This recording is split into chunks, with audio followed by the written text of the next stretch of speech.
पितृमोक्ष अमावस्या के दिन मतलब कल 2 अक्टूबर को शाम के समय प्रदोष काल में अपने पास में जो नदी हो, अपने पास में जो बावड़ी हो, अपने पास में जो कुआं हो, अपने पास में जो हापसी हो, अपने पास में जो हो तुम्हारे नजदीक में, और अगर कुआं, बावड़ी, हापसी, तालाब कुछ भी नहीं हो तो पीपल का पेड़ या बट का बट वृक्ष या पीपल का वृक्ष या बेलपत्री का वृक्ष, इसके नीचे अगर तालाब, नदी, कुआं, बावड़ी नहीं है तो उस वृक्ष के नीचे अगर दक्षिण की ओर बाती का मुख कर दिया जाए और वहीं पर बाती को जला दिया जाए, उस दीपक को प्रज्वलित कर दिया जाए और अपने पूर्वजों को प्रणाम कर वापिस अपने घर पर आइए, पितृ दोष कभी नहीं हो सकता, पितृ शांत ही रहे, पितृ शांत ही रहे।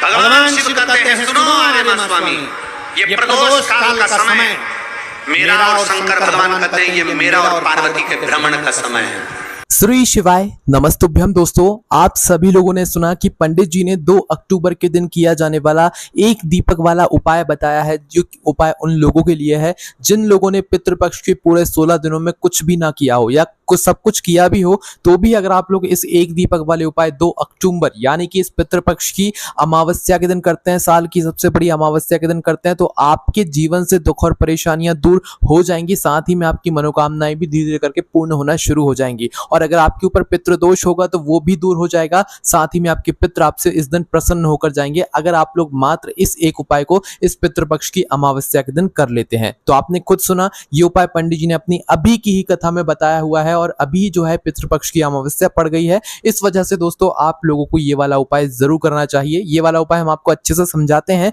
कि ये उपाय आपको आखिर करना कैसे है 2 अक्टूबर इस पितृपक्ष की अमावस्या के दिन। देखिए दोस्तों, पितृपक्ष की जो अमावस्या है वो 2 अक्टूबर 2024 के दिन पड़ रही है, ठीक है। और जब आप ये वीडियो देख रहे हैं तो पितृपक्ष की अमावस्या का ही वो दिन रहेगा। तो दोस्तों, इस दिन आप लोगों को सबसे पहले करना क्या है, देखो इस उपाय को करने का सबसे पहले आप लोग समय सुन लो, क्योंकि सबसे जरूरी अगर कोई चीज है इस उपाय में वो है इसका समय। देखो ये वाले जो उपाय का समय है दोस्तों, ये प्रदोष काल का समय मतलब शाम का समय है। आप ये समझ लो सूर्य अस्त जब हो रहा हो, मतलब जब शाम हो रही हो और रात होने वाली हो, उसके बीच के समय को हम प्रदोष काल कहते हैं और उसी समय का ये उपाय है, ठीक है। पर अगर आप लोग लेट भी हो जाते हो तो थोड़ा आप आगे पीछे भी उपाय कर सकते हो, क्योंकि ये पितृपक्ष की अमावस्या साल की सबसे बड़ी अमावस्या हर कभी नहीं आती है, साल में सिर्फ एक बार आती है, जो कि 2 अक्टूबर के दिन पड़ रही है, ठीक है। जब आप ये वीडियो देख रहे हैं जब पड़ रही है, तो दोस्तों आपको इस उपाय में आखिर करना क्या है। देखो सबसे पहले चीज तो ये वाला जो उपाय है ये घर के किसी एक सदस्य को करना है, मुख्य रूप से माताओं बहनों में से किसी एक को करना है भाई। और अगर माताएं बहनें किसी कारणवश उपाय ना कर पा रही हो या वो घर में उपस्थित ना हो तो फिर घर का जो बड़ा सदस्य है, मुख्य सदस्य है,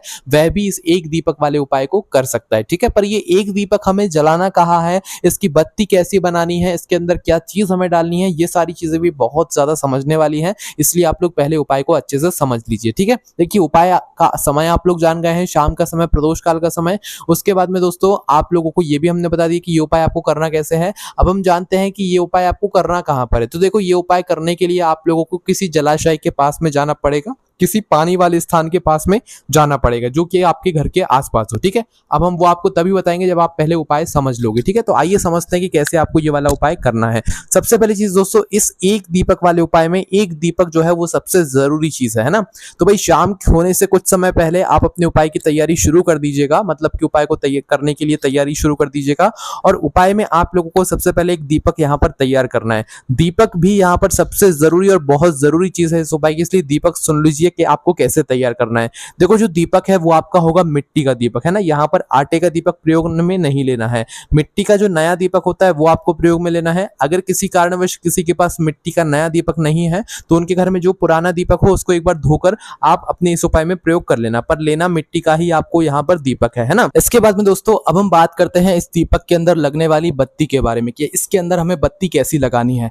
देखो सबसे पहली चीज आप लोग ये समझ लो, इस दीपक के अंदर जो आप बत्ती लगाओगे ना वो अपने हाथों से बनी हुई लगाओगे, ठीक है।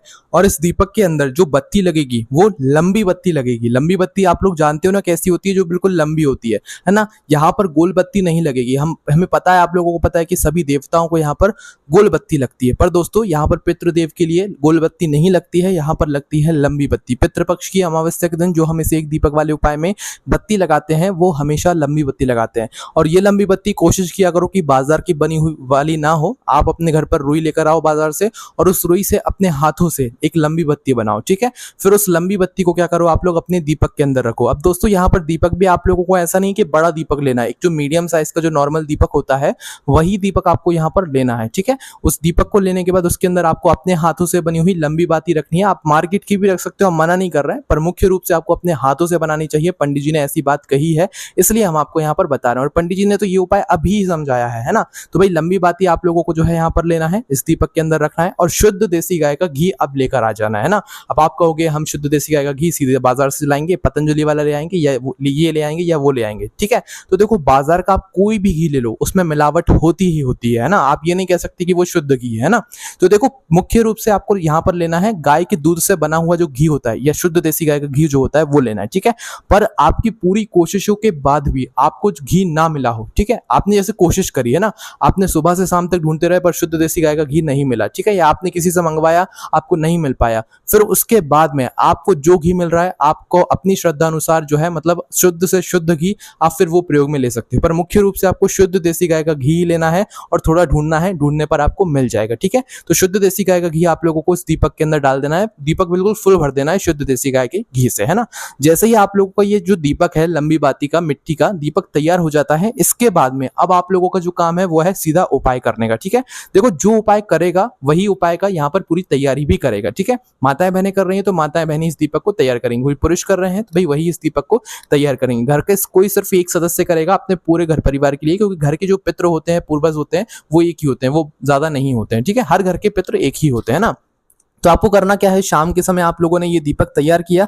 दीपक को तैयार करने के बाद दोस्तों अपने इस दीपक को अपने हाथ में लेकर अब आपको क्या करना है कि शुद्धता का यहाँ पर विशेष रूप से ध्यान रखना है ना। देखो शाम के समय तो आप स्नान नहीं करोगे उपाय की तैयारी शुरू करते समय, तो भाई आप लोग हाथ मुंह बस धो लेना, उसके बाद में आप लोग अपने उपाय की तैयारी शुरू करना। और इस दीपक को जैसे हमने आपको बताया तैयार करने के लिए ऐसे तैयार करना, और तैयार करने के बाद दोस्तों आपके घर के पास में, ध्यान से सुनिएगा, आपके घर के पास में जो पानी वाला स्थान हो, पानी वाला स्थान कहने का मतलब है कि कोई भी पवित्र नदी, ऐसी नदी जो कि बहती हुई नदी हो, है ना, कोई भी पवित्र नदी जलाशय जिसे आप कहते हो, या तो कोई मतलब कुआं या बावड़ी, कुआं जो गांवों में होते हैं शहरों में भी होते हैं, पर आप लोगों ने देखेंगे कुआं जिसे हम बावड़ी कहते हैं, कुआं या बावड़ी है वो भी जल का स्थान है, वहां पर जा सकते हो। तीसरी चीज है तालाब या सरोवर, ठीक है। ये तीन हमने आपको जल के स्थान बताए हैं, इन तीन स्थानों में से किसी भी एक स्थान पर जाकर आप लोगों को अपना ये उपाय करना है। मुख्य रूप से किसी भी पवित्र नदी के पास जाना है। अगर पवित्र नदी आपके घर के से दूर है, घर के पास है तो पवित्र नदी पर ही जाना है, ठीक है। और घर से दूर है तो फिर कोई बावड़ी या कुआं हो तो वहां पर चले जाना। अगर बावड़ी या कुआं भी नहीं है, घर से दूर है, तो फिर भाई तालाब या सरोवर अगर आपके घर के आसपास हो तो वहां पर इस दीपक को जलाने के लिए चले जाना, पर किसी एक ही जगह पर जाना है, ठीक है। तो अपने हाथ में अपने इस दीपक को रखना है या किसी पूजन वाली थाली में प्लेट में रख लेना, और इस दीपक को घर से जलाकर नहीं लेकर जाना है। जहां पर हम इस दीपक को जलाएंगे जलाशय के पास में, वहीं पर जाकर जलाना है। तो अपने साथ में इस दीपक को जलाने के लिए अपनी माचिस जरूर साथ में रखना, किसी और की माचिस इस उपाय में प्रयोग मत करना, ठीक है।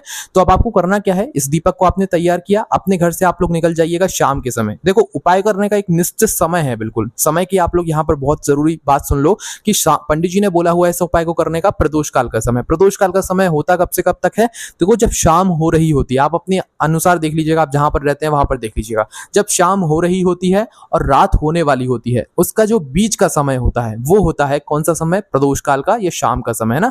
जब रात होने वाली होती है और शाम का समय हो रहा होता है ना, तो उसके बीच का समय होता है प्रदोष काल का समय। अगर समय मतलब टाइम के हिसाब से बात करें तो शाम के 6 बजे से लेकर 7 बजे के बीच का समय होता है प्रदोष काल का समय, ठीक है। अब दोस्तों यहाँ पर हम लोगों के बारे में बात करते हैं जो कि थोड़ा बहुत अगर उपाय को लेट हो जाए करने में तो क्या करें वो लोग, क्योंकि कई सारे लोग ड्यूटी गए होंगे, ऑफिस गए होंगे, तो आने में हो सकता है किसी काम की वजह से लेट हो जाए। तो भाई उन लोगों के लिए ये बात है कि आप शाम के 7 बजे से लेकर रात 8 बजे के बीच में भी अगर उपाय करेंगे तो आपको फल मिल जाएगा, क्योंकि ये पितृपक्ष की अमावस्या है, बार बार नहीं आती है, इसलिए मौका मिलता है तो आपको इसका फायदा जरूर उठाना चाहिए, है ना। तो करना क्या है, आपको शाम के 6 से 7 बजे के बीच में प्रदोष काल में उपाय करना है। मुख्य रूप से ना कर पाओ किसी कारणवश तो शाम 7 बजे से लेकर रात 8 बजे के बीच में करना, ठीक है, पर उपाय जरूर करना। अब आपका ये जो दीपक है ये बिल्कुल अच्छे तरीके से तैयार है ना, इसको लेकर आप पहुंच जाओ किसी भी जलाशय के पास में, जो कि हमने आपको बताया पवित्र नदी या तो कुआं या बावड़ी या तालाब या सरोवर, ठीक है। वहां पर जाकर बैठ जाओ किसी अच्छी सी जगह पर, बट जल के पास में ही बैठना है, कुआं या बावड़ी या तालाब सरोवर के बिल्कुल पास में बैठना। नदी के पास में गए हो तो नदी से थोड़ा सा पास में आप लोग बैठ जाना, ठीक है। वहां पर एक अच्छी सी जगह देख लेना, जो अच्छी सी जगह आपने देखी है वहां पर थोड़ा सा साफ कर लेना, थोड़ी सी जगह को साफ कर लेना, ठीक है। साफ करने के बाद आप लोग अब पता करना कि उस जगह पर जहां पर आप बैठे हुए हो, नदी बावड़ी तालाब के पास जहां पर भी एक स्थान पर बैठे हुए हो, भाई वहां पर दक्षिण दिशा किस तरफ है। दक्षिण दिशा, ध्यान से सुन लीजिएगा, ये उपाय अगर आप दक्षिण दिशा में करोगे तो ही उपाय का फल मिलेगा, तो ही आपके पितृ आपसे प्रसन्न होंगे, पितृदोष दूर होगा, है ना। तो आपको क्या करना है, दक्षिण दिशा का पता करना है। आप अपने साथ दक्षिण दिशा का पता करने के लिए मोबाइल साथ में ले जाकर जा सकते हो, मोबाइल की सहायता से आप दक्षिण दिशा का पता कर सकते हो, ठीक है। और अगर आप लोगों को दक्षिण दिशा का नहीं पता है तो वहीं आसपास किसी से पूछ लेना कि भाई दक्षिण दिशा किस तरफ है, या तो आप जहां पर गए होंगे वहां पर अगर और लोग भी दीपक जला रहे हो तो उनकी दीपक की बत्ती का मुख किस तरफ है आप वो देख लीजिएगा, फिर समझ जाएगी कि हाँ वही दक्षिण दिशा है, उस तरफ जो है आप मुख करके जो है ये वाला उपाय कीजिएगा। तो करना क्या है, आपका मुख भी दक्षिण दिशा में होना चाहिए और आप जिस तरफ से इस दीपक की बत्ती को जलाने वाले हैं वो दीपक की बत्ती का मुख भी दक्षिण दिशा की तरफ होना चाहिए।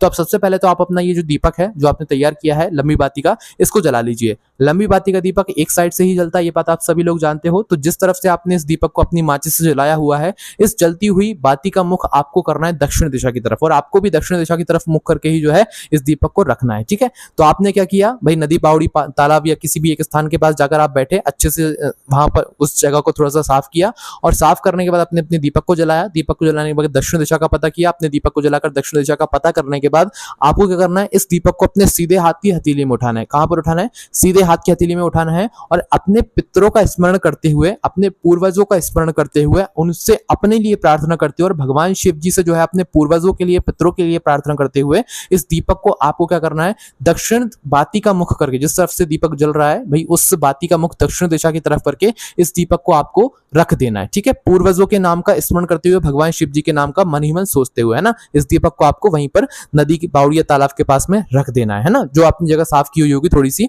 उस जगह पर अपने इस दीपक को जैसे ही रखा, दीपक रखने के बाद दोस्तों वहीं पर हाथ जोड़ के भगवान से प्रार्थना करना कि हमारे पूर्वजों को आप भगवान शिव अच्छे से, मतलब उनका ध्यान रखना, उनको अच्छे से रखना, और अपने पितरों से आप अपने लिए कुछ प्रार्थना करना कि अगर हमारे पितर हमसे कुछ मतलब दुखी भी हो गए हो, हमसे कुछ गलती भी हो गई, हम पूरे 16 दिन कुछ ना भी कर पाए हो, कुछ भी गलती हो गई हो तो उसके लिए हमें क्षमा कीजिएगा, ठीक है। ऐसी प्रार्थना करते हुए अगर आप इस दीपक को रख देते हैं तो भाई ऐसा कोई सा पितृदोष नहीं है जो दूर हो जाए, मतलब दूर ना हो सके, है ना, और आपके पितर आपसे प्रसन्न होकर ही जाएंगे, है ना।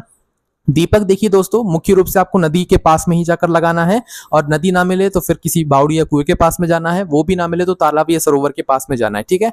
अब अगर दोस्तों आपको इन तीनों जगहों में से कहीं पर भी ना जा पाओ तो आपके पास कुछ वृक्ष भी हैं, जैसे कि सबसे पहला है बेलपत्री का पेड़, दूसरा है पीपल का पेड़, और तीसरा जो है दोस्तों वो है यहाँ पर हमारा वट वृक्ष, है ना। इन तीनों वृक्षों में से किसी भी एक वृक्ष के नीचे जाकर भी अगर आप लोग इस दीपक को तैयार करके दक्षिण का मुख, मतलब बाती का मुख दक्षिण दिशा की तरफ करके इस दीपक को पितरों के नाम का स्मरण करते हुए, भगवान शिव जी के नाम का स्मरण करते हुए जलाते हो तो आपके पितृ तब भी आपसे प्रसन्न होंगे, पितृदोष भी आपका दूर होगा। 3 वृक्षों में से किसी भी एक स्थान पर चले जाना जो आपके घर के आसपास पड़े, ठीक है। और अगर आप लोग इन 3 वृक्षों में से किसी एक वृक्ष के पास भी ना जा पाओ तो फिर आप अपने ही घर के रसोई घर में जाना, इस दीपक को तैयार करके अपने घर के परिंदे के पास में जाना जहां पर आपका पीने का पानी रखा जाता है, उस स्थान पर जाकर दक्षिण दिशा का पता करना, अपने इस दीपक को जलाना और इस दीपक को अपने घर के परिंदे के पास में रख देना। अपने घर के परिंदे के पास में मतलब जहां पर आपका मटका रखा जाता है, पीने का पानी रखा जाता है, जिन घरों में मटका ना हो, आरओ वगैरह हो गए तो भाई वहां पर आप लोगों को पास में क्या करना है, इस दीपक को रखना है। पर मुख्य रूप से मटके के पास में या जहां पर आप अपने पीने का पानी भरते हो उसके पास में अपने ही घर के रसोई घर में इस दीपक को यहाँ पर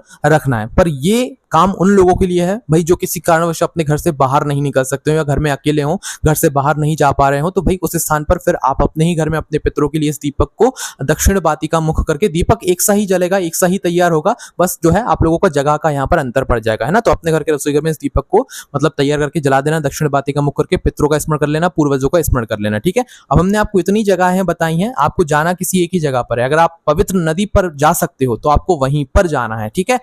अगर वहां पर नहीं जा सकते तो फिर बावड़ी तालाब के पास जा सकते हो तो वहां पर जाना है, वहां पर भी नहीं जा सकते तो फिर आप लोग किसी भी जो है यहाँ पर तालाब या सरोवर के पास में जाना है, ठीक है। 3 जगहों में से भी नहीं जा सकते तो हमने आपको 3 वृक्ष बताए, बेलपत्री का, पीपल का और वट वृक्ष। इन तीनों वृक्ष में से किसी एक वृक्ष के नीचे जाकर आप उपाय करना। यहां पर भी नहीं जा सको तो फिर आखिरी में आपके पास एक ऑप्शन है, आप अपने ही घर के रसोई घर में इस दीपक को जलाना, पितरों का स्मरण करते हो, ठीक है। आप विश्वास मानो, सिर्फ एक इस दीपक वाले उपाय को करने से आपकी किस्मत ऐसी खुलेगी, आपको पता ही नहीं चलेगा कि हाँ हमारे पितर हमसे कितना दुखी थे और आज वो हमसे प्रसन्न हो गए तो हमारे जीवन में कितनी सारी खुशी आ गई है। तो बस दोस्तों यहाँ पर ये वाला उपाय पूरा हो जाता है। ये उपाय आप हमारी वेबसाइट भोलेनाथभक्ति.com पर जाकर भी पढ़ सकते हो। ये उपाय बहुत ही विशेष है, पंडित जी ने अभी बताया हुआ है, पहले भी बताया हुआ था, पर अभी और अच्छे से समझा दिया। हमने भी आपको वैसे ही समझा दिया जैसे पंडित जी ने यहाँ पर बताया हुआ है। कोई भी समस्या आती है आप मुझसे कमेंट करके पूछ सकते हैं। ओम नमः शिवाय, जय भोलेबाबा, श्री शिवाय नमस्तुभ्यम।